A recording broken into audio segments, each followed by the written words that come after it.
The difference between philosophy and religion. Philosophy has questions that may never be answered, and religion has answers that may never be questioned.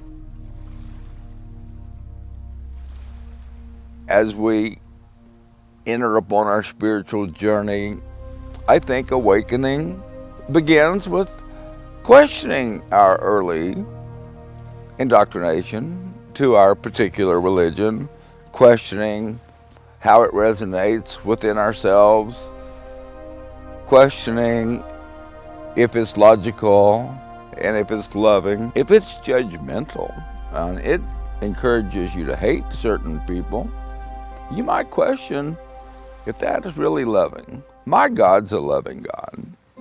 You will never look into the eyes of anyone that God doesn't love. Think about that. If you're feeling judgmental toward a person, or because they're poor or dirty or gay, ask yourself, God created the deer and the birds.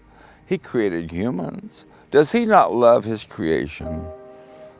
How can we judge what God has created? And that brings me to another topic, self-criticism. When you criticize yourself, you're criticizing God's creation. Who are you to question the love and beauty of His creation? Honor yourself, trust yourself, learn from your mistakes, but don't hold on to them.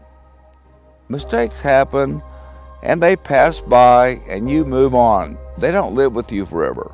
Let go of them, forget the mistake, but remember the lesson.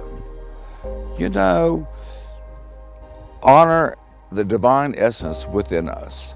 We were created by a divine spark. Eons ago, God created the divine spark, which became us. Now, in the eons of time, we evolved from mineral to plant to animal to human. Now, in this long journey, our humanity eventually came forth, and we found ourselves in the Garden of Eden. We were in paradise. In the first two chapters of the Bible, in the book of chapter 1, chapter 2 of Genesis, we hear about the creation of man and woman. Those were spiritual man and woman. Those teachings were about the spiritual man and the spiritual woman, and the idea of spiritual man and woman, which later the Divine Mother brought forth into creation.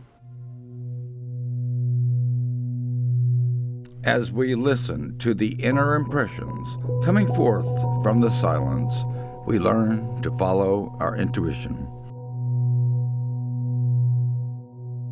As we left the Garden of Paradise, where we were innocent and in tune with Spirit, and we had 1 foot on earth and 1 foot in the spirit world and completely in tune, but without consciousness. We were natural beings like a tree or a bird.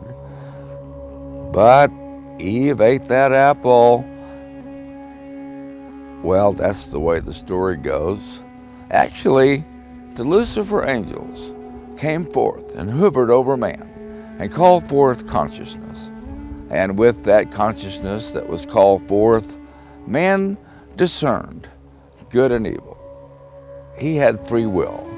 And in that discernment, he could choose good or evil. And that awareness, that discernment, that consciousness that was called forth, well, some of the church people call that the devil. Well, in a roundabout way, it was the devil. It took us out of paradise and put us into a situation where we were responsible for ourselves.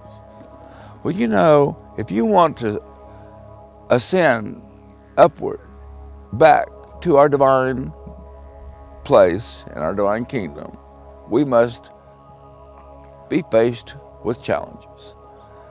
To be faced with challenges, we have to have consciousness and free will and make decisions and right decisions and wrong decisions and learn from our decisions.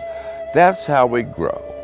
Along our path of awakening and reuniting with our divine essence and taking upon ourselves the spiritual path, we return upward to our divine kingdom. Well, we do that by reincarnation. Again and again and again, we return until we've learned life's lessons. Now, when does that end?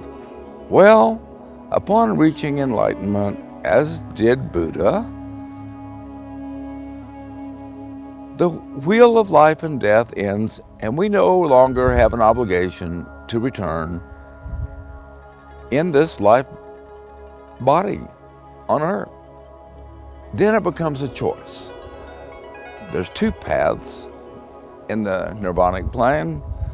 Do we continue solo, improving ourselves and growing and learning, or do we choose to remain a master, as was Jesus, and return to earth to help our brothers and sisters so that everyone can join us in God's kingdom? We may go beyond mind and thoughts to the silence and the space of no mind. In this emptiness, we find higher awareness and bliss.